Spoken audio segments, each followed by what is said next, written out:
And welcome back to another episode of Fight Night Picks Kicks. We're getting ready for UFC 264, Poirier versus McGregor 3. Make sure you head on over to our website. It's fightnightpicks.com. All sorts of great stuff over there. Right up to the interviews. You've got Going the Distance. Those are the recaps, episodes of Early Stoppage, as well as our own Joshua Hart's full card betting guide. What's he feeling going into today's best bets? Brad Tavares, Tai Tuivasa, Wonder Boy, Dustin Poirier. He also has his Pop and Popcorn fights and his own big time parlay for the fights. You can also check out our store as well. Pick up some of the merch that the boys are wearing on the show. Hey, that great Fight Night Picks logo tee. Is Craig gonna wear it? Well, probably. So maybe you should check it out.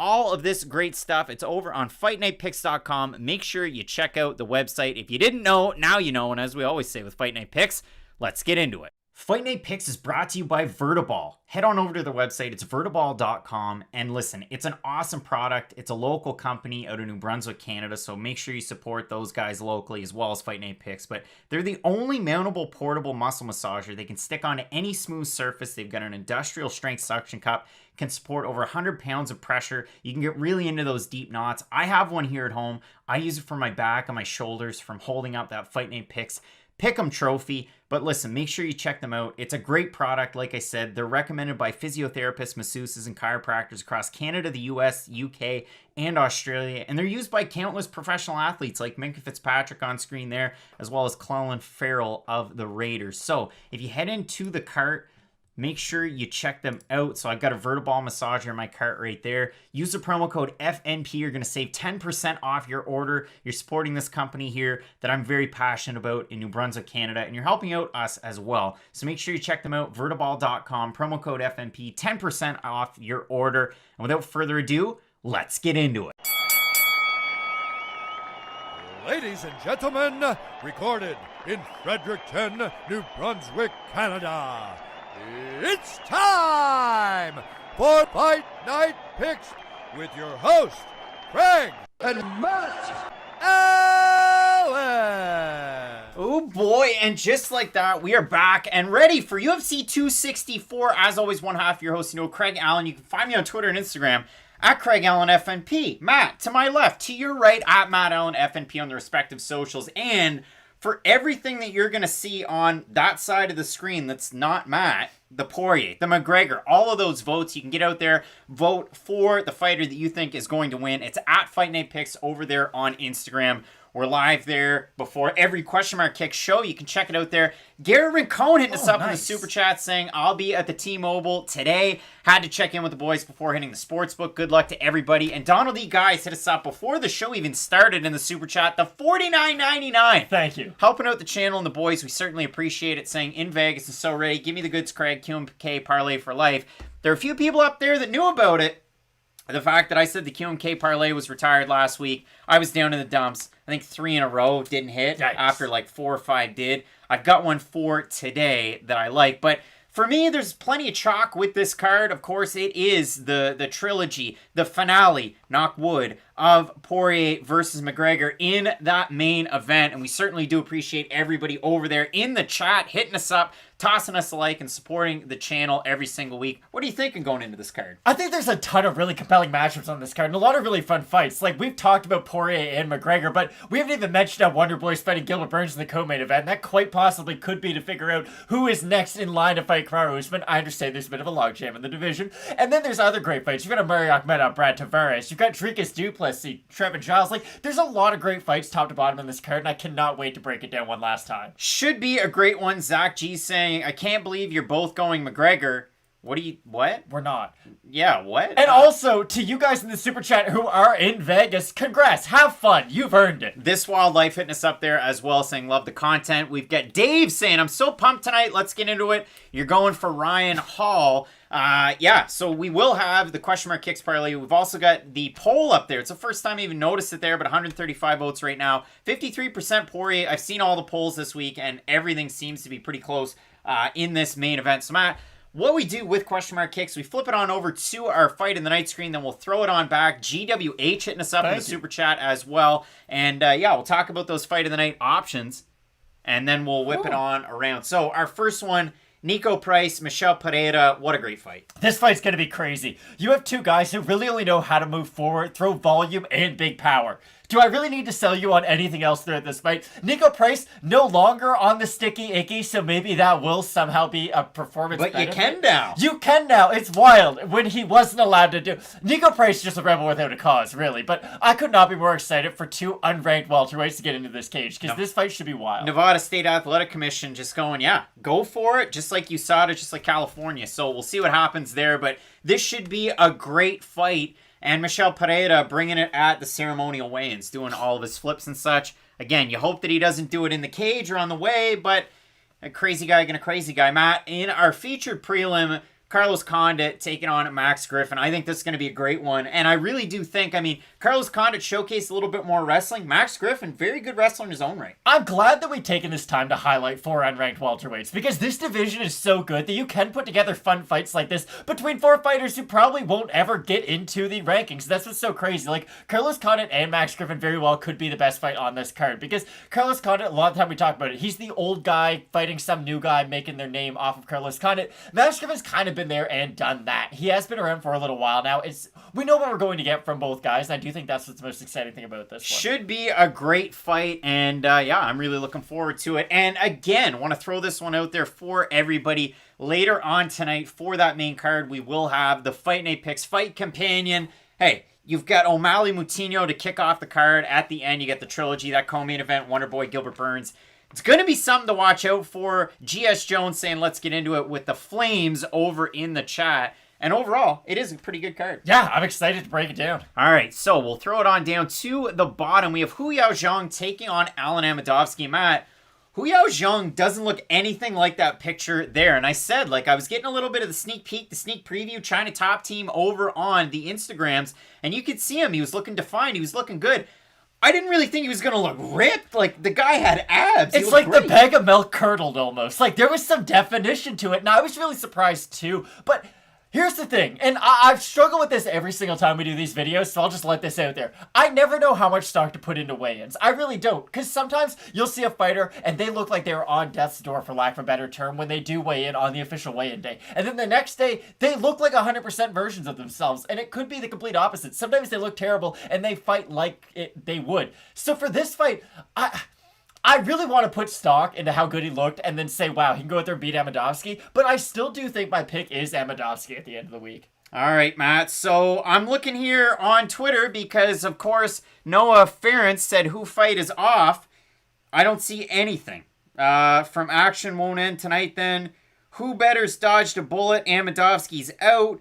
It's pretty difficult to tell if it's true. So if you do know, let us know over in the chat. We'll keep talking about this one regardless. So for Alen Amedovski, you look at it, 8 wins, all of them by finish. You look at the way that he's going in there, just throws absolute hammers, and he's a really, really tricky guy to try and fight unless you're John Phillips or, well, his UFC debut against Krzysztof Jotko. So in those 2 ones, didn't look very good from Alen Amedovski. He's been training with some really, really big names. We're going to have to check out Mark Raimondi's Twitter as we're going through this because, listen, it is a tricky fight if you're trying to pick it, and now everybody's all over the place. Yeah, it's off. It was off 2 minutes ago due to COVID protocols. All right, we move on.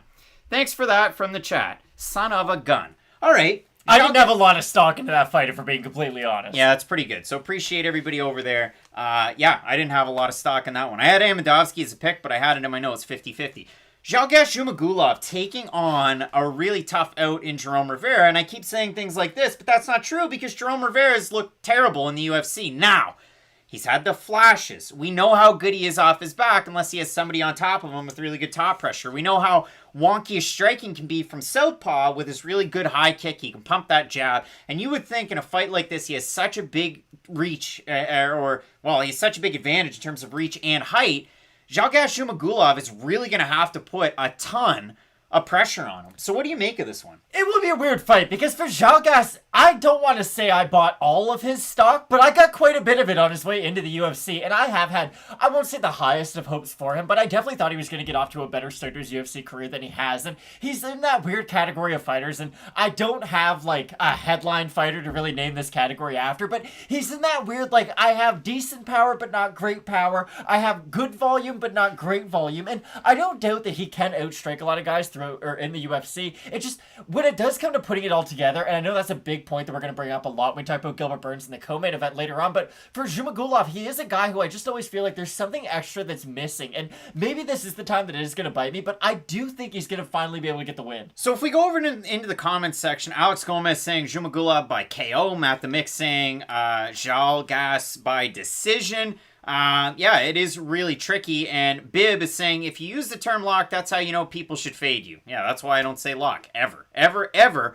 But in this fight right here, I mean, Jerome Rivera, it's not the sexiest 5-on-in, and we talk about that as a term here. It's 2-3, he's lost his last 3, Tyson Am by knockout, Francisco Figueiredo, and Ode Osborne where he get knocked out. For Zhumagulov, he had the big wins coming into the UFC. Now, it was a while ago, and if we're playing MMA math, he should win because he beat Tyson Am, beat Tagir Ulanbekov, beat Ali Bagautinov.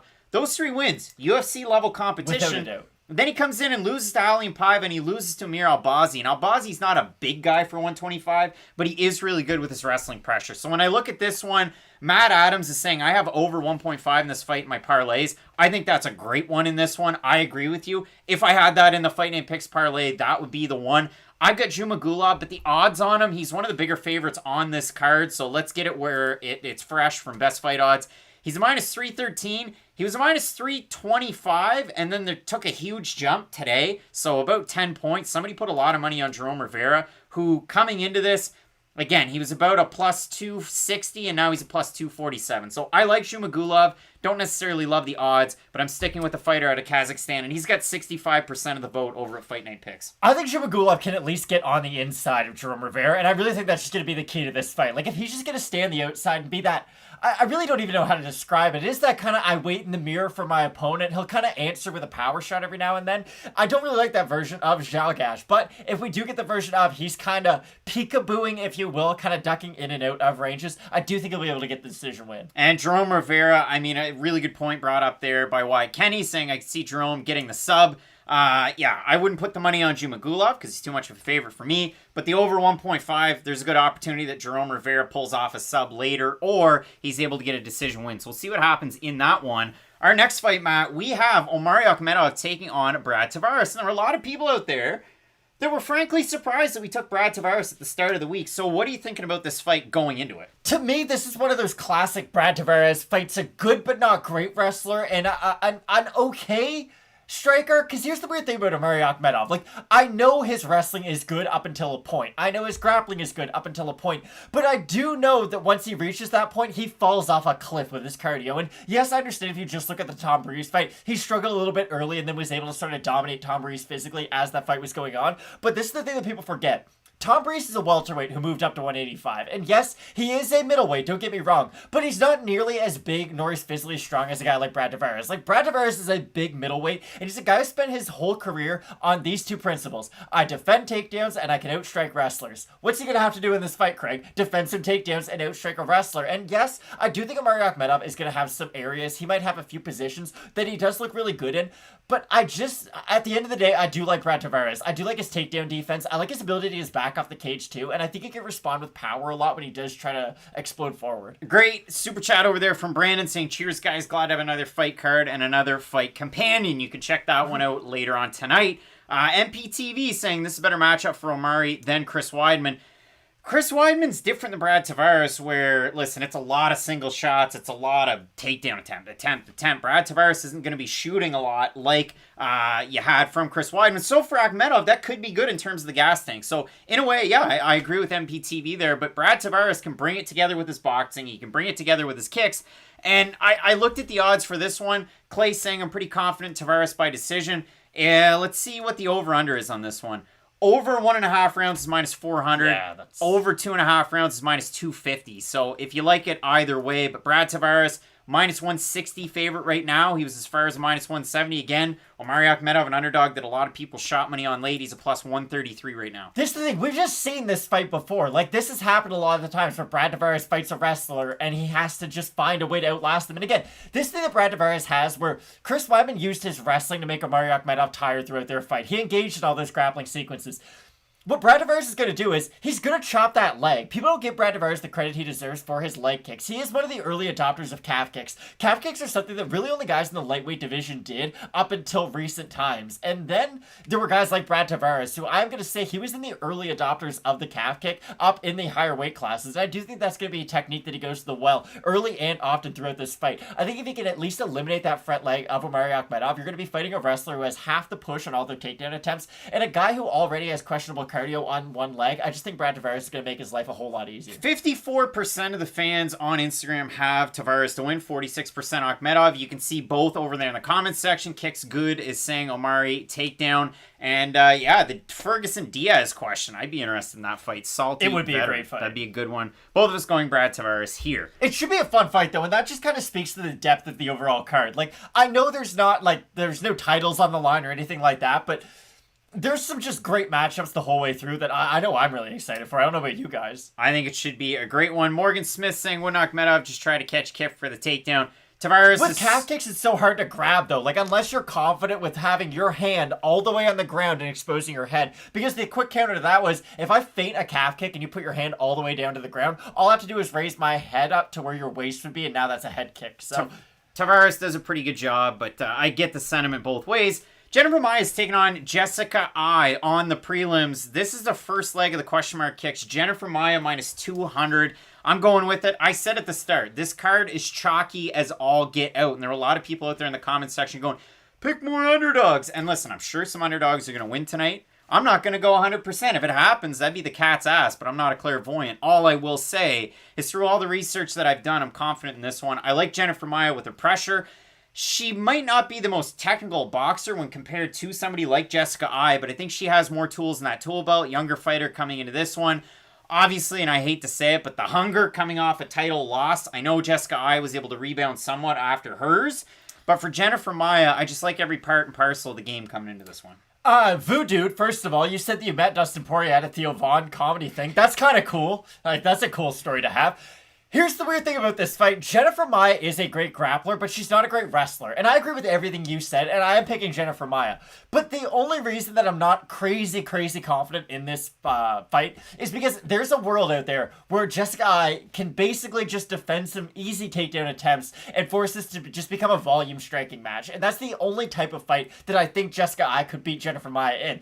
I don't think she can out-grappler. I don't think she can out-wrestler. And honestly, even in open space, I think Jennifer Maia is going to have her moments. But if you look at the Jessica I, who even fought Araujo not that long ago, like, when she does put together some of her boxing combinations, I can't believe I'm saying this out loud, Jessica I can be a bit of a problem. So, other than that one little niche area where she could win this fight, I do agree with you 100%. I do like Jennifer Maia. Gang, gang, buzz, buzz. And when I look at this one, again, you focus on the 5-on-in. For Jennifer Maia, it is 3-2. You look at it, she lost to Chookagian. She beat Calderwood. She got a title shot. A little weird. For Jessica I, she beat Chookagian. She lost to Shevchenko. She beat Araujo. 2-fight losing streak, Calvillo, and then Calderwood. And if she beats Maia, to answer Morgan Smith's question, I think she still needs another win to get anything of a title shot, and we already saw it, and it was really bad. So I don't think we're going to get anything like that. Again, Maia about a 2-1 favorite coming into this one. If you really feel strongly about you let us know. But when I look at the votes for this one, 74% at Fight Night Picks have Maia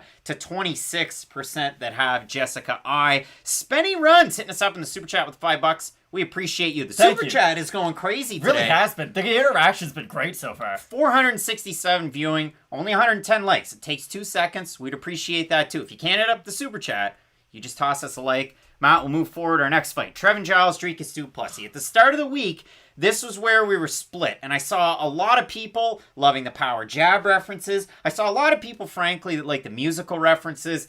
With Dricus Plessis, I saw a few people saying he only ever fought cans coming into the UFC. Well, Roberto Soldic is one of the best welterweights that maybe you've never heard of, but is definitely one of the best welterweights outside of the UFC, and that's Bellator included and some of the other organizations. But that guy can bang. I know he has one of the wins out of their 2 fights, but Dricus Plessis is a huge gamer, and I get it. In his UFC debut, we talked about it in the breakdown. We talked about it amongst ourselves. He just kind of shelled up and wilted under the pressure for a little bit, then got excited, and then got into it. And if you look at it for Trevin Giles, he's one of those guys that just, once the tide starts, it never really goes away, and he just continues to force the action. We saw him in big fights. Again, He's fought really big names, too, and that's the other thing. I know Bavon Lewis might not be the biggest name. He beat him bad. Yeah, and Delije was a really good fight, too. Again, that power jab's a big thing, weapon of his game, but when he throws his combinations, he's very good, too. I love this fight. It's almost like you're a real estate agent and you're bringing up the fact that this house is a finished basement and you're just forgetting that there's a lake view, like until the people come to the house. This is the thing. When you only bring out the power jab of Trevin Giles, you're almost underselling all the other great things that he does do on the feet. And I guess you did start to allude to it, but it is his kind of downhillness almost. He does have that kind of Giannis thing to his game where it's once I do get a little momentum, once I do get my confidence, it's just really hard to get Trevin Giles off of you. And I know I've been really critical of Giles in the past, especially his fight against James Krause, but listen, it's hard to fight a guy like James Krause on like a day's notice. It's gonna be really tough. And we've seen this a lot of the times where, yes, one fighter might have had a full training camp and the other guy might be coming in on short notice, but it's hard to make just on-the-fly adjustments against a guy who is a coach who is well known for his on-the-fly adjustments. So I think that's almost a critique on myself when I break down the fights of Trevin Giles, but I've really come around on his game. And I do look at him, and the comp isn't perfect, but when I think about Tim Means at middleweight, they do have a bit of a similarity to where they really need their jab and their straight punches to set everything else up with their game. With Giles, he's not the kicker, and I wouldn't really say he throws the elbows like Tim Means does, but he is a guy who, when he gets that first combinations going, when he can land the jab, that means he can land everything else. So this will be an interesting fight. I feel like Giles always needs a couple minutes to kind of get himself into a rhythm throughout the first part of the fight, and if Du Plessis does show up like he did in his last fight against Perez, it will be really interesting. We might get a bit of a feeling out process throughout the first round, and then this fight will really begin, but I'm super excited for this one. Gonzo, we appreciate you, and there's a lot of great banter going back and forth in this fight. Kick's good saying that Du Plessis is going to win. There's some conversation around the fact that, yeah, Trevin Giles is a police officer. That's pretty cool. But when I look at this fight, yeah, this should be a great one. I mean, both guys, primary strikers, I would say. I know if you look at it for Du Plessis, all of his wins are split between knockout and submission. He's going to be using the striking to set up some of the submissions if he does get it, but I really like Dricus Du Plessis in this fight. 56% of the fans at Fight Night Picks have Du Plessis, 44% have Giles. This is one that, out of the notes that I have here, this is one that I have as a 50-50. Matt, I got two 50-50s. One was Amedovski, Yaozong. I actually had money on that one. And then Du Plessis and Giles, excuse me, I have it 50-50. And the questions, and I see it back and forth over in the comments section. Yes, Yaozong and Amedovski is off the card. As we went live, Mark Raimondi tweeted it out there. There was a bit of a COVID protocol issue in the Amedovski corner, so that fight is off. So this is the one thing I'll say about this fight. You had it down the middle. It really is, but I do see it by way of Trevin Giles. I do think if he is able to get on the inside of Dricus Du Plessis, he's going to light him up on the inside. Because with Du Plessis, he's got good power at long range. He has good power in at close range. I feel like that mid-boxing range is going to be really tough for him against a guy like Giles. And this is really going to be the telling point of this fight. If Dricus Du Plessis gets backed up, he is screwed in this fight. I even think you would have to admit that. If Du Plessis is back up against the cage, that's where Giles gets his best work done. If you're a guy up against the cage, and if you are a little bit fatigued, that's when Giles really can put it on you with his volume. And for all those reasons, I do have to pick Trevin Giles in this one. All right, Matt. No other fight seems to have been canceled. Everybody in the comments section that's telling you that they're just lying. There's only that one fight on the early prelims. Matt, our next fight, Ryan Hall taking on Ilia Topuria. And for Ryan Hall, this guy is a bit of an enigma. This guy is a bit of a crazy fighter. He's one of those guys that doesn't have the wildest of records. And yeah, he's just got the one loss, and it was really early on in his career that started, 14, 15 years ago? Like, it's been a long time since Ryan Hall started. The 5-on-in includes the loss to Saul Rogers on The Ultimate Fighter almost 6 years ago. Beat Artem Lobov, then he beats Gray Maynard, beats BJ Penn, and he beats Darren Elkins. And he looked great in that Darren Elkins fight. If you look at it for Topuria, he comes into the UFC, he beats Yusuf Salal, he beats Damon Jackson, and finishes him. And this is where it gets crazy. VCR Repairman hitting us up in the super chat and saying that Ryan Hall is going to blink his way to victory. He's going to stand there and go, oh, geez, if he wins, who knows? But I look at this one, it's an absolutely wild fight because Ilia Topuria also has Brazilian Jiu-Jitsu and black belt. He definitely has the wrestling credentials as far as what he does in the cage. It's different, though, from Ryan Hall, and that's what makes this one interesting. Hey, Ilia, don't show off your grappling in this fight. I think he will. I hope not, though, is the problem. Because this is the thing.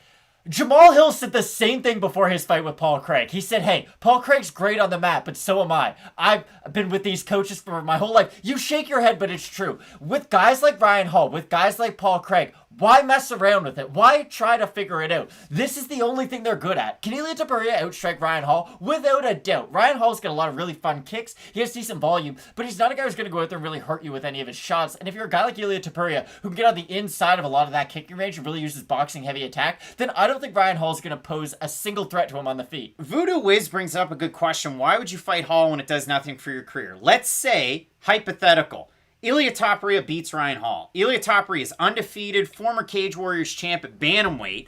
And then you look at this. You beat Ryan Hall. Well, not that long ago, even this spring, Ryan Hall was booked to fight Dan Ige. Dan Ige ended up fighting in a main event. Like, this is a huge fight for Ilia Topuria. And if you don't know, you know. And I see a lot of people in the comments section, they know about Ryan Hall. That would be a huge win for Ilia Topuria.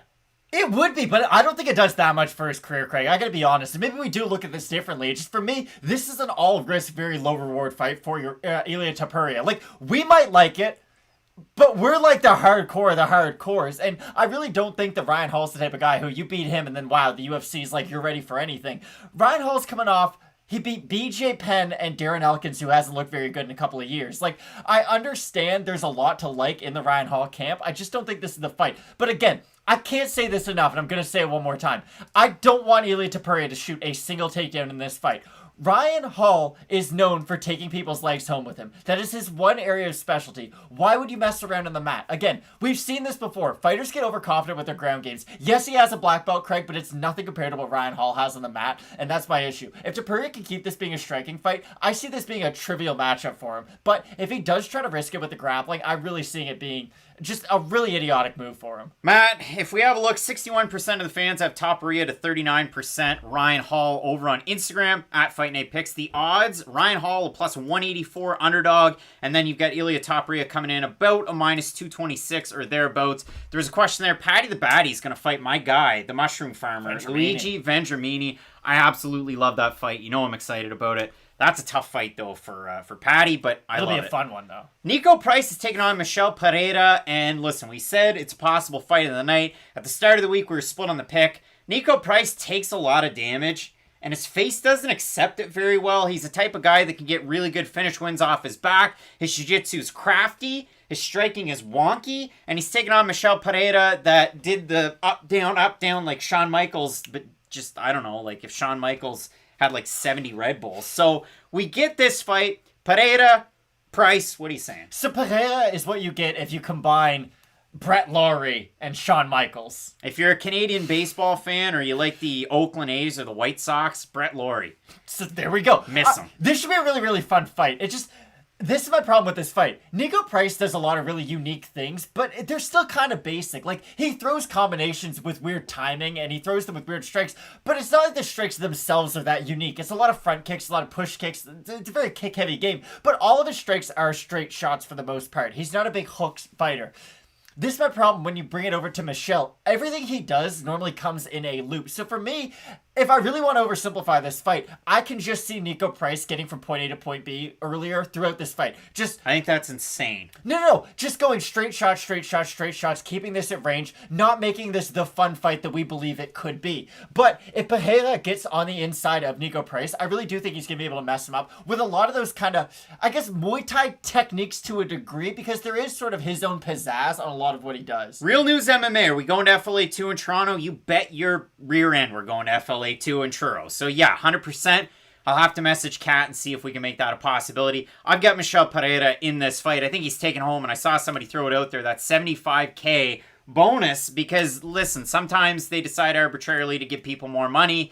Just give them more money anyway. But Michel Pereira coming in here a minus 180 underdog, favorite. Niko Price a plus 150. And if we look quickly on Instagram, 63% of the fans have Pereira to 37% that have Price. So this is why I'm picking Niko Price. And I had a point that I just forgot. But for Niko Price, yes, I don't like the way that he takes damage, but it's against like Vicente Luque. Everyone takes damage very poorly against a guy of that caliber. And for Niko Price, listen, I understand. It's just, even in the Cowboy fight, he didn't look that bad. And if you look against other top welterweights who he's fought, he beat Randy Brown not that long ago. And this is what I was going to say. With Niko Price, Why is it that when Tony Ferguson fights, people like to bring up the fact that his front kicks suck the cardio out of his opponent, but we're not going to bring up the fact that Niko Price, who's super good with front kicks, is fighting a guy with poor cardio? I really do think that the body shots of Niko Price are going to accumulate throughout this fight, and I do see him being able to win this one, but this is going to be a wild fight. The cardio questions are almost unfounded because it was a one-off against a short-notice opponent, Tristan Connolly, years ago. Weighs way less than him on short notice. There's just a lot of reasons to worry in this fight going both ways. Absolutely love Michel Pereira in this fight because, again, in and out, I think Pereira is the faster fighter. He didn't do anything against Chaos Williams. He's the more creative fighter, and I really do think he's going to get this win. All right, Matt. Moving into our next one, Carlos Condit's taking on Max Griffin. This is another one that we were split at the start of the week. Listen, if I'm looking down through my notes, nothing crazy on this fight, I'm still riding with Max Griffin because, again, Max Griffin's one of those guys, and this is the only thing that I worry about. Max Griffin's a guy that it takes him a little bit to get going. He's got to eat some shots to really get fired up. Now, who are some of those fighters that their corner just has to slap them a lot before they walk out? There's a few of them out there. Kris Cyborg, Jason Perillo used to hit her so hard it made me uncomfortable. That much is true. So for Max Griffin, he's one of those guys. There are a couple of people that say, oh, he trains out of Sacramento. Yeah, I know, but Team Alpha Male too, and you can see from the pictures on his Instagram, he's splitting time between a couple of different gyms, but Alpha Male is one of them. Max Griffin, known to have that wrestling acumen in his back pocket, really good boxing. I always expected a ton out of Max Griffin, and I got what I got. And for Carlos Condit, former interim champ in the UFC, former WEC champ, it's been a good run his last couple of fights. Before that, it was a lot of losses. So for Condit, he's beaten some guys that were a little long in the tooth in his last two, but those wins have kind of matured a little bit. For Max Griffin, he's obliterated his last two opponents. Max Griffin's looked phenomenal as of late, and this is a really, really unique fight, because for Carlos Condit, we talk about this a lot, how guys are being brought up, like Prospect X or whoever. They're almost being brought up the rankings, because the UFC's kind of almost breeding them to become a championship fighter. Carlos Condit's had 2 warm-up fights to get ready for Max Griffin, and that's a really, really weird thing to say, because what does Max Griffin do well? He's a pretty good boxer, and he's a pretty good wrestler. Court McGee is like a bare bones version of what Max Griffin can do. And Matt Brown does a lot of the same stuff. Now, yes, he adds in a little bit of his own Matt Brown flair, but fighting Court McGee and then Matt Brown is going to get you oddly ready for Max Griffin. And that's not really something that you see between two guys who are 37 and 35. And you are right about all that stuff with Max Griffin, but this is how I look at this fight. I think Max Griffin's going to be able to strike with Carlos Condit until a certain point. I really do think that he's going to get up to a point where, like, he's gonna get up to a point where, okay, I just can't eat these shots anymore, and I don't know if Carlos Condit's the guy who has the power to put him down. Like, we've seen Max Griffin get hurt before in fights, but one thing that he does have is great recovery. When he does hit the mat, he normally is able to get up pretty quick and get his wits about him. I am ever so slightly going to shade Carlos Condit and pick him, because I do think that he's gonna have the more cardio between these two guys, and I do think he has a slightly higher level of volume that might be able to give him each round at the end of them. That's the thing. I mean, it all depends on the volume. 41% have Condit to win, 59% riding with the man himself, Max Griffin. And if we have a look at the odds quick, and I saw a super chat there, but I'll pop right back to it. Condit, the underdog, plus 155. Max Griffin around a minus 190 or thereabouts. Bub Collins hitting us up in the super chat saying, appreciate the content. Y'all should have a much bigger following. Bub, you're the reason why we're going to get there. 621 tuning in right now. Only 175 likes. Takes 2 seconds. But for me, yeah, I don't necessarily like Carlos Condit in this fight. I like the boxing of Griffin. I like the pace of Griffin. I like the wrestling of Griffin. And I said it was a chalky card. I'm riding with Griffin. All right, Matt. We move into our first fight on the main card. Sean O'Malley's going to win. What else? There was a tweet, and it was, I got a pizza, and then my driver dropped it off at my door, and he was terrified he had to fight Sean O'Malley next week. That's a mean thing to say. But here's the thing. Hey, Kris, you can change your life if you beat Sean O'Malley right now. I don't think you're going to. And again, this is my problem. People don't want to think that the UFC is like boxing, but it is. There's a reason Sean O'Malley's not fighting Ricky Simone tonight. There's a reason he's not fighting, throw another name. Was it Brian Kelleher threw his name out there as well? Ricky Simone couldn't make 35, wanted to fight at 45. And listen, some of the other guys probably want to fight at 45 too, because it was on such short notice. Chris Moutinho just fought not that long ago, weighed in just under the bantamweight limit. He weighed in successfully here. But I don't know if you watched the Embedded where Chris Moutinho was signing the poster. Matt DeMick hitting us up in the super chat. Appreciate the other guy didn't know who he was. Jerome Rivera didn't know who he was. Thank you. I couldn't remember who it was. But yeah, that was weird. Is this your first fight in the UFC? What are we doing? Like, it's just so weird. So I hope that Moutinho wins. And I said that at the start of the week. I hope he wins. He can come on here. We'll bring him on a prediction. We'll bring him on This Week in MMA. JHK doesn't even have to do the interview. We'll do it. And we'll give him all the props in the world.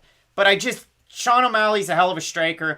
I've seen Kris Moutinho get hit. I've seen him get rocked. I've seen him lose by finish in the past.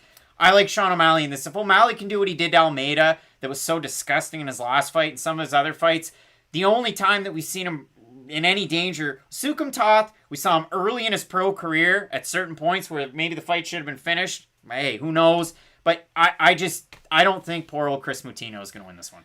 People let their outside of the cage opinion cloud their judgment of Sean O'Malley, but if you just look at what he does inside the cage, he's a borderline top 15 talent, if not there already, and he hasn't been in the UFC that long, and his striking really is like, it's in that like upper 1% of strikers in the UFC. When I think about top tier striking specialists, Sean O'Malley really is one of those guys. So for anybody, even in the top 15, it would be hard to fight him on short notice. Kick's good. I gotta disagree. I mean, he's not a bum. He's not a can. This guy made it to the UFC. He made it further than us. And if there's a UFC fighter watching this live, you let us know what you think. But to anybody else, I mean, the guy made it, and none of us did. So there's that. All right, Matt. We move into our next fight. We have Irina Aldana taking on Yana Kunitskaya. And Matt, in this fight, it's a tricky one because I had it as a 50-50 at the start of the week. I had it as a 50-50 coming into yesterday. Irina Aldana weighs 139.5. Yana Kunitskaya weighs 134.5. So there's 5 pounds of difference just at the weigh-in. I'm eager to see what we get out of these two coming into the cage because Aldana is the bigger fighter. We've seen some people miss weight, bigger fighter, better at the defensive grappling. I don't know, but this is a tough one. I think the missed weight is the best thing that could have happened for Yana Kunitskaya. I really do. Like, the fact that Irina Aldana just pushed her body to the absolute extreme only yesterday in a fight that I thought she was going to be at a cardio disadvantage in anyways. I really honestly kind of like the weight miss for Yana Kunitskaya. I hate to word it that way because, of course, you don't ever want anybody to miss weight. And, of course, you want the best version of both fighters on fight night. It's just, for Irina Aldana, you got out-grappled by a primary kickboxer in your last fight. And yes, I understand that as Holly Holm has progressed throughout her MMA career, she has added, I guess, more grappling just into her toolbox. But she isn't a grappler. And Yana Kunitskaya is a lot of things. She's not the best striker, but she's a crafty striker. She's very unique. She has great clinch throws, though. She is very good in the clinch. And what's Yana Kunitskaya great at doing? She's great at going from the clinch to a takedown attempt, back to the clinch, rinse and repeat. Just be that wearing force on her opponent. And for Irina Aldana, if she keeps range, I do think she'll have a little bit of sustained success. I just don't think she's gonna be able to keep that up for a really hard 15 minutes against a fighter like Yana Kunitskaya. And if Kunitskaya is able to go from clinch to takedown attempt, really one of those Sean Shirk kind of fights, to bring up an old name, I do think that she's gonna continuously wear on Aldana as this fight continues, and I do think that Kunitskaya should be able to win this one. Bailey Ripplinger, Lao Snan both saying pop and popcorn fight. I definitely agree now, especially due to the weight miss. Aldana could look great, but again, you miss weight by what? 3.5 pounds. And for Yana Kunitskaya, again, I like the pressure. I like every single part of her game. I think she's a more well-rounded fighter. Could Aldana just pop that jab out there and outbox her? Sure, but I do worry about it. Austin Laxon saying, I wonder what the record is for fighters that miss weight. It used to be a few years ago that meant a lot. Now, not as much. 60% of the fans at Fight Night Picks have Yana Kunitskaya to win. To the 40% that have Aldana. Let's see if there was a big change in the odds too. Yana Kunitskaya came into yesterday, minus 100 favorite. She's minus 112 right now. For Aldana, she at one point was a minus 148 favorite. Then to a minus 120. She's now the underdog. So yeah, I do have Yana Kunitskaya. You worry about the weight cut all the time. It's never good. Never good, Matt. Two fighters that topped the scales up at 265. Greg Hardy, 264.5. He weighed 266 his last time out. Tai Tuivasa, 263. For Greg Hardy, he's been working on strength and conditioning. For Tai Tuivasa, at some point, he spent time at AKA. That's what makes this interesting. I hope and pray that Tai Tuivasa in the second round doesn't shoot for a takedown, but we'll see what we get. I have a question for you. Was Greg Hardy really working on his conditioning when a quote from Lorisenko came out saying that he ballooned up to 350 pounds since his last time in the cage? This is my problem. If it looks like a duck and sounds like a duck, it's probably a duck. And if you say you've been doing all this training outside of the cage, but then also a bunch of other... weight. Yeah, but still, if you... Dada 5000 made weight for his fight against Kimbo Slice, then almost died after the fight because he made weight. I don't care about you just making weight. There has to be some context along with it, too. The fact that he did weigh 340 pounds is an important thing. Like, that was your weight... It's all hearsay. Allegedly. That was your weight not that long ago, and that is something really important. Like, let's say he does have one of those drastic weight cuts, even to get down to the heavyweight limit, because this is a guy who has been, like, he does cut down. This is the guy who walks around at 265. He has to cut down from whatever weight he walks around at. I don't love Tai Tuivasa's conditioning by any means, but he's at least shown me that he can go a hard so many rounds until normally his fights either end by him getting stopped or him winning by stoppage, but he can have hard fights with good fighters. Like, if you go back to the Blagoy-Ivanov fight, I know Blagoy's not the best fighter in the world, but he went a hard 15 minutes with Blagoy-Ivanov, and I understand it might sound like that's me throwing shade at Tai Tuivasa, but he got dropped by a really good fighter and was able to maintain his wherewithal and not get finished for another 11 minutes. That's really, really important. That's not something that Greg Hardy has shown the ability to do. The one time Greg Hardy has faced genuine adversity in the cage, what did he do? He gave up against Marcin Tybura. Marcin Tybura took him down and ground and pounded him. He didn't look terrible in the fight against Volkov, though. That's another one. But no, I don't think you can put that. This is the problem with the fight against Volkov. It was like when Marvin Vettori fought Israel Adesanya the second time. He had there was never a point in that fight where I thought, okay, he's going to win. Greg Hardy, not at a single point throughout that fight, I never thought he was going to beat Volkov. That was just a fight where neither guy had a lot of volume. I look at that fight it wasn't like Greg Hardy had a close fight against Volkov. It's Volkov didn't do enough to separate himself from Greg Hardy. So I agree with about half of what you're saying. Honestly, the best pushback to what I'm saying is Greg Hardy looked really good in the first round against Marcin Tybura. And even to the point where there was a quote that came out, and it was Daniel Cormier on the broadcast said, listen, Greg Hardy gave himself a B- rating. I'd almost put him at like an A-. It's a ridiculous thing to say. He is still very green in his overall MMA. Was this after Shotgun and the Beer? No, this was not. It would have been great. Hopefully that's the version of DC we get tonight. But I do think Tai Tuivasa, at the end of the day, he's at least been a martial artist through the majority of his life. He has been striking for the majority of his life. And I do think that kind of experience really is going to give him the factor in this fight. All right, Matt. Super chat from Spenny as well, saying best MMA pick show out there. Look forward to it every week. I appreciate you saying Hardy is confident this week and making me nervous for Tuivasa. I'll get Tuivasa if we have a look at Fight Night Picks. 62% on Tuivasa, 38% with Greg Hardy. And if we have a look at the odds in this one, Tuivasa is the favorite at about a minus 131 or thereabouts. Some late money on Greg Hardy, who was at one point a plus 118. He's plus 109 right now. I'll be eager to see what we get on the main card portion of this fight card. But I like Tai Tuivasa. I mean, Tai Tuivasa utilizes the leg kicks. He can throw in boxing combinations. Greg Hardy used to. Remember when he was undefeated? He threw those big flurries. He had a lot of pop at the end of his shots. Now he kind of like walks with his lead leg out there and his shoulder out, and he just kind of pumps the jab, and it's a lot of single shots. He was never that guy. Like, Greg Hardy was never an exciting heavyweight nor a fun one to watch. Like, Greg Hardy, he wasn't. He never knocked guys out. He went to decisions with Ben Sisoli. Like, Greg Hardy's not some crazy entertaining fighter, and it's just like he looked bad in his last fight. At the start of his career, he had a bunch of knockouts. That was the whole point. They were against a bunch of fighters who weren't necessarily UFC caliber. That's the thing. When we have seen him fight decent fighters, like Marcin Tybura, Volkov, like guys who actually have UFC caliber wins, he hasn't looked great against. Let's talk UFC caliber. Gilbert Burns is taking on Stephen Wonderboy Thompson. These guys have 3 UFC title fights between them. One guy has 2. One guy's coming off of one of Gilbert Burns. Gilbert Burns working with Raymond Daniels. A lot of people like that connection. Raymond going from California down to Florida, Sanford MMA to train with Gilbert Burns. For Stephen Wonderboy Thompson at Ray Thompson's Upstate Karate, just kind of doing his own damn thing. Working a little bit with Chris Weidman on the side because there's that little familiar connection there. And for Wonder Boy, listen, is he playing video games in his hotel room that's sponsored by the UFC? Wow. Maybe. Is Gilbert Burns speaking Portuguese and hitting golf balls? Kind of. But now we get this fight where I absolutely love it. I mean, Gilbert Burns, you saw the power in his hands. You saw how dynamic of a fighter he's become at 170. In his last fight, he cracked the champion. We had a lot of fun watching that fight. For Wonder Boy, he's picked up the pieces since the Pettis loss, and he's looked really good too. So I absolutely love this fight. At the start of the week, I had Thompson. I'm thinking Thompson by decision in this one too. This is going to be a really, really fun fight. And I know Leon Edwards has a rightful claim to being the number 1 contender. I understand Colby Covington's somewheres in the division right now. But the winner of this probably is the most deserving to be the next shot at the title. Because it's not like Covington has a Gilbert Burns name on his resume. Yes, he beat Woodley, and yes, he was looking good up until his fight against Usman, but the big claim Covington has for a rematch is that, okay, our first fight was close and it was good, but he doesn't really have that one premier name on his resume right now. If Burns beats Wonderboy, there's your premier name, and same thing vice versa. And this is a really unique fight because Gilbert Burns is a good striker. I would even say he's a great striker. I think he has great cardio too. I don't think he has great cardio and great striking compared to a guy like Wonderboy Thompson, and this might be a bit of a cop-out when I say this, but I do look at this fight as a grappler versus a striker. I understand Gilbert Burns. He's saying, oh, I'm very confident in my striking. My striking's taking leaps and bounds since I've been at Sanford MMA.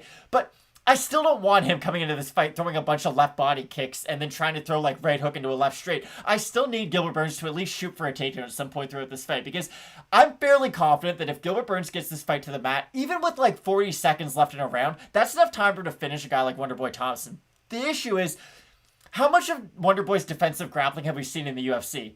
Not very much. Like, Matt Brown was able to get him down and make that fight a really ugly fight. But other than that one fight, we haven't really seen Wonderboy get dominated on the ground because he's so hard to take down in the first place. And not a lot of people tried to take him down. I mean, who was it? The last successful one was years ago at this point. I see Devin Davis saying Amedovsky fight's canceled. Yes, it is. Richie saying Burns by armbar. I mean, for Wonderboy, again, we talk about the takedowns. I talked about it in the video, and then there were a few people that were quick to say, oh, well, there's been a few since. But the last person to take Wonderboy down was Tyron Woodley in their title fight. If you go back to the fight between him and Masvidal went 0 for 2. But other than that, it's been primarily striking matches against Darren Till, against Pettis, against Vicente Luque, against Jeff Neal. And he's outstruck, well, I mean, pretty well everybody. I mean, I know in the Darren Till fight, listen, we're splitting hairs. I know in the fight against Pettis, he gets knocked out. Then he beats Luque and looked great. Then he beats Jeff Neal, looks great. And then the other thing is, Luque, well, in that fight, Burns was in his corner. So it will be interesting to see what we get out of this fight. But again, I still do like Wonderboy. 70% of the fans agree with me over at Fight Night Picks on Instagram. 30% going with Burns. And as I said at the start, it's a chalky card with Wonderboy coming in on most sites, a minus 160s, minus 157 average on best fight odds. For Burns, a plus 131.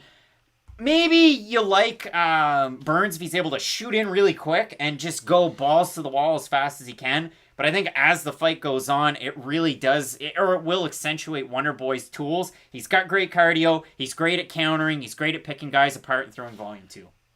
Okay, I agree. My pick is Wonderboy. But again, I'm just going to play devil's advocate right now.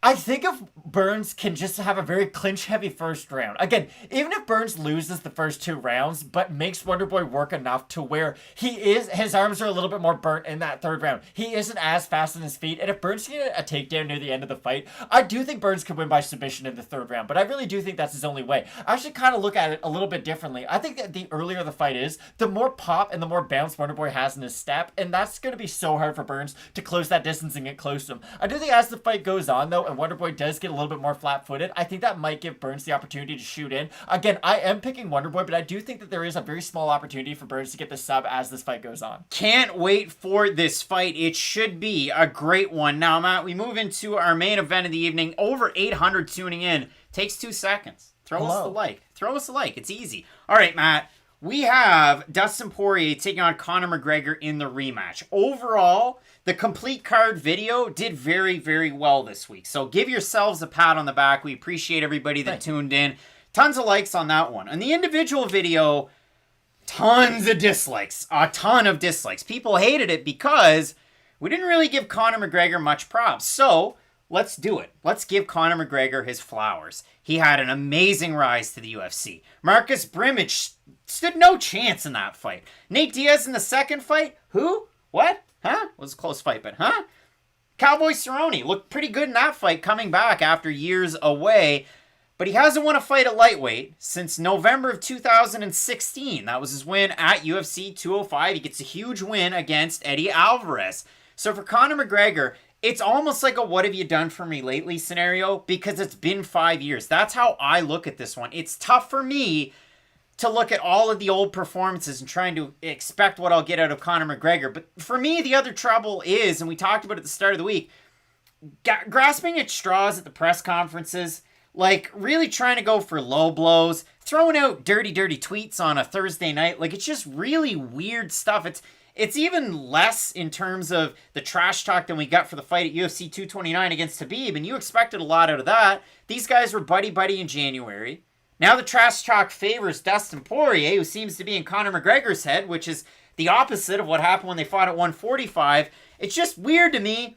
I love a McGregor fight. I love a McGregor fight card. And if he comes back with a crazy karate stance and a really quick knockout win, boom, you're back. But I just have a really hard time seeing that. This trilogy has followed kind of the storyline of every great story throughout history. You have two great rivals. The villain, if you will, wins the first fight. They somehow reconcile. They realize that, hey, we're not that different after all. They're buddy-buddy for the second fight. The hero wins. But now, okay, the villain, they broke up. They had their unceremonious departure, and now the villain. He's been back in the gym. He's been working. He might be that old guy, or is the hero going to win like kind of every other movie tends to go? This is an interesting fight because this is never a good sign. When we only bring up the things that you're going to be doing differently in the third fight, it's never a great sign. Why aren't we talking about the fact that Conor McGregor has a good right-handed jab? Why aren't we talking about the fact that he's got a great left straight? He has a good stance. He's got great footwork, and he's got great takedown defense. Why are we talking about that stuff? And why are we talking about all of those weird little, like, X Factor experience things that, oh, you only gain by fighting in MMA? I was trying to make some stupid comp earlier, but this is the best way of saying it. Like, if Conor McGregor played basketball and was a perennial all-star and won an MVP, and then he doesn't play basketball for 4 more years and comes back, do you all of a sudden assume that the first version of him is going to be that MVP caliber guy? Because listen, Michael Jordan was able to go and play baseball for a year and a half, but even he came back a slightly diminished version of himself, and he might be the greatest athlete of all time. So for me, it's, can the Conor McGregor, who almost has to be worse than the version who fought Eddie Alvarez at 205, can that guy beat Dustin Poirier? I don't think he can. Like, I thought Dustin was going to win their second fight, and I was saying it for a long time, and I was one of the few who said he could knock out Conor McGregor. I still feel very similarly. Like, what sport are we playing here? Because every time Conor fights somebody, he needs to add a different rule. Like, eventually it's just going to be called the Conor McGregor Fighting Championships. Because when he fought Floyd Mayweather, it was, you only beat me because you can't throw kicks. When he fought Dustin, it was, you only beat me because you can throw kicks. And when he fought Khabib, it was, you only beat me because you could wrestle. What sport are we playing here? Because at the end of the day, these are the MMA rules, and you're going to have to know everything if you want to win a fight. So in the first fight, obviously, Conor's able to get the win. He's able to really propel himself. In the second fight, he won the first round. He looked good. The things that you learned out of that, Conor's boxing was great. His footwork was pretty good. Dustin was starting to go to the legs a little bit with the kicks. He was throwing a little bit more in terms of single shots. And there's so many people in the comment sections that said Conor out-grappled Dustin in the first round. If you want to say that, go ahead. You're wrong, though. Not necessarily. In the second round, Dustin Poirier finished him and he was bouncing his head off till the referee pulled him off. So it's really hard for me to take a lot out of the first round, then look at the second round, the way that it finished, and now we're only a few months later, and go, boom, well, my pick's going to change out of anything. Like, I can't go with Conor McGregor in this fight. I have a look at the overall picks. 54% at Fight Night Picks have McGregor to win. 46% have Poirier. Poirier coming in here minus 135 favorite. It's the second leg of the question mark kicks parlay. Jennifer Maia minus 200. Dustin Poirier minus 135. Ooh. You get a plus 161 return. I had Poirier at the start of the week with Amedovski, and Poirier was a minus 115 when I got him. So a 20-point jump, but I still like I like Dustin Poirier. And for McGregor, okay, so he went to train at his gym in California. He's out having dinner like a little bit before the fight and just throwing jabs when the cops are holding people back. It really is weird for me. I don't know what gains McGregor's made. It's not like, I was going to say Glover Teixeira, but I really meant to say Gunnar Nelson. It's not like Gunnar Nelson's hanging out in the corner. We don't have Makwan Amirkhani. He's got his own gym and losing fights in the UFC. So I have a hard time going with McGregor here. You're going with McGregor? I have a hard time going with him. That's why I'm going Poirier. Yeah, I thought Poirier was going to win their second fight, and I'm even more confident in the pick this time around. This is the thing people forget. He beat Conor McGregor in Conor McGregor's game. He knocked him out standing due to a check right hook because Conor McGregor drops his left hand a lot. That's exactly what happened. I don't care about what happened with the leg kicks. Yes, they contribute to it.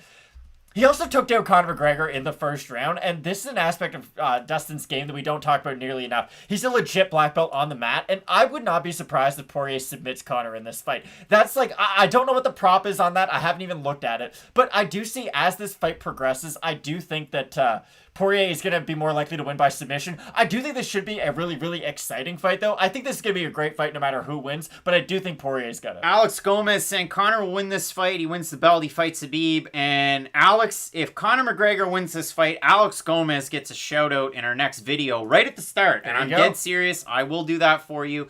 And the question up there in the super chat was, if Sean O'Malley wins, he's going to call out a top 10 opponent. Dominic Cruz. Yeah, it's going to be Dominic Cruz, 100%, or Frankie Edgar. It's one of the two. So Cruz or Edgar, and I think he has a chance against Cruz. I think against Edgar, he's going to have a tougher time. All right, Matt. Now, if you missed any of the picks, we're going to whip all the way front to back. We can get more than 300 likes. We're 2 away. But yeah, I like Poirier, and again, that submission prop. I could definitely see that one popping up. Our first fight on the card, Zhalgas Zhumagulov taking on Jerome Rivera. And again, Yaozong and Alen Amedovski is off this card. What are we saying for Zhumagulov? I think Zhumagulov's going to be able to get the win on this one. Again, the ground game scares me a little bit from Jerome Rivera, but the one thing that it was sort of exposed against Francisco Figueiredo was the fact that he can be held down. He does have good jiu-jitsu, but you can hold him down if you are physically stronger than him. I'm not saying Zhalgas can be shooting double legs or anything, but I do think he's going to be able to win this one. Ignorant MMA, if you did throw a super chat out there, I missed you, but you said Poirier by sub. I certainly appreciate that. How many hours does the fight start? They start in an hour. The early prelims, but they might be moved back a half hour because that one was canceled. I couldn't tell you.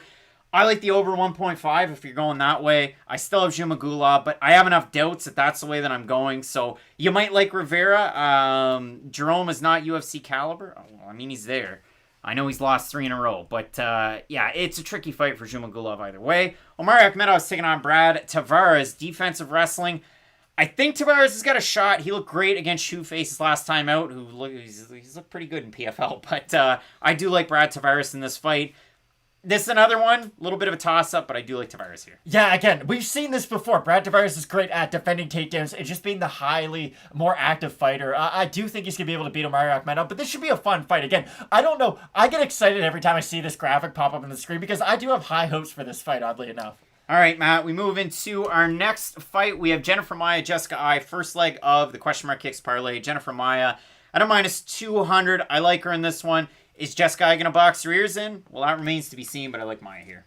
I said Jessica Eye was the worst fighter to ever get a title shot in the UFC, and listen, that might not be true, but that's a real thing that I said and at least believed at one point in my life. I've never thought that about Jennifer Maia, so I'll just leave it at that. CJS saying like the poll feature. We got the poll up top. How many have voted? 907 total votes, 51% McGregor. Thank you, guys. All right, Matt, we'll continue on. Trevin Giles, Dricus du Plessis. I like du Plessis. Again, if he's able to open up, if he's able to throw in combination, Trevin Giles kind of starts a little bit slower, so it's going to depend on who times who first, but I do like du Plessis in this fight. This could be a really fun fight, and I do see many avenues for du Plessis to win, but I do like Trevin Giles. I think the volume, and I do think on the inside, he's just going to pose a little bit too much of a problem for du Plessis. But again, we can't have like 5 fights at the start for fight of the night, but I do think that this at least got good consideration. 75K, here we go. Our next fight, Ryan Hall taking on Ilia Topuria.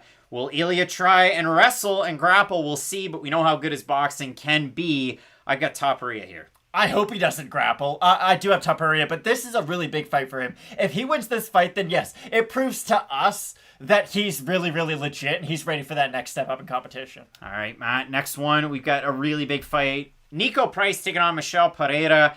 I'm going with Brazil's Pereira. I think, again, when you talk avenues, Niko Price, is he able to do something off his back if he gets there? I just don't like that accumulation of damage. For Michel Pereira, are we going to get another Chaos Williams performance? Is it going to be like when he fought Danny Roberts? Or could it be like the fight against Dusko Todorovic where he gets his back up against the fence and gets his face punched in until he falls? I do like Michel Pereira. Zach G, the real G, over in the comments section, hitting us up with the Super Chat. We appreciate you. Super Chat's been insane today. It really has been. For Niko Price, we saw in the Luque fight, he is susceptible to the calf kick, but he can actually throw it offensively quite well himself. And I do think with the combination of the calf kick and just the overall body shots of Niko Price, I do think he's going to be able to win this fight. So as the underdog, I do like Price. All right, Matt. I got Pereira. You've got Price. Our next fight, Carlos Condit taking on Max Griffin. I like the boxing, the wrestling of Griffin in this one. Carlos Condit fought GSP in what was probably the event that makes me like MMA so much now. Feel it.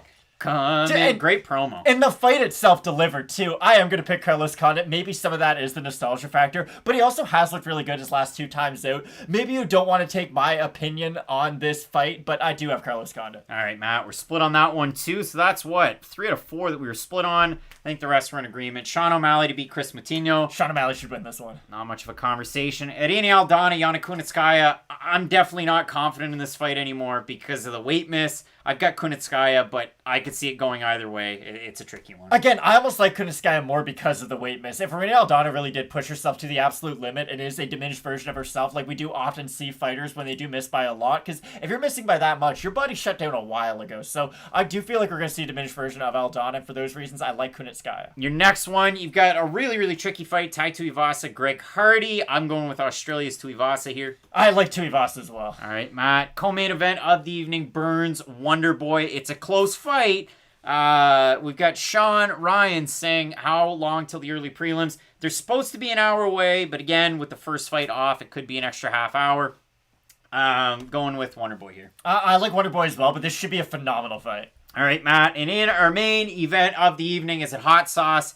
Is it the Black Forge Inn? Because you can't really say, is it proper 12 anymore? I've got Dustin Poirier here, and I agree. I mean, I think Poirier by submission wouldn't be the craziest thing out there. I think we said that in the last fight. Like, there was a pretty good opportunity, but I think there's even more of an opportunity for it here. Okay, Dustin Poirier is a really good fighter. Do you know how I know that? He has a resume from the last couple of years to back up what I just say as I drop my drink on the ground. Conor McGregor doesn't. And again, you don't get better at something by not doing it. And that's just something that keeps on sticking in my mind every time Conor is out there. And again, I like Poirier in this fight. All right, Matt, we're both going with Dustin Poirier to get it done in the main event. Let us know in the comments sections out there what you're thinking about this card. We really do appreciate everybody that has filled up that comment section, that's tossed us a like, that's already subscribed. And if you don't have that bell notification going, what do you do? Or you didn't know, we got a fight companion coming up for the main card, the pay-per-view version. You can tune in, hang out with us as we watch, recap, talk about the fights that are going on. You can find that at 10 p.m. Eastern here on the channel. There's going to be, it's going to be popped right up there if you check it out at that time. But I'm really looking forward to it, and I appreciate all the support over there in the chat today. Exactly. Thank you guys so much for supporting us, and let's get into it. Let's get excited for this pay-per-view. Matt, big time card, UFC 264. Make sure you keep it locked in with Fight Night Picks, and as we always say, let's get into it. Ladies and gentlemen, recorded in Fredericton, New Brunswick, Canada, it's time for Fight Night Picks with your host, Craig and Matt Alen.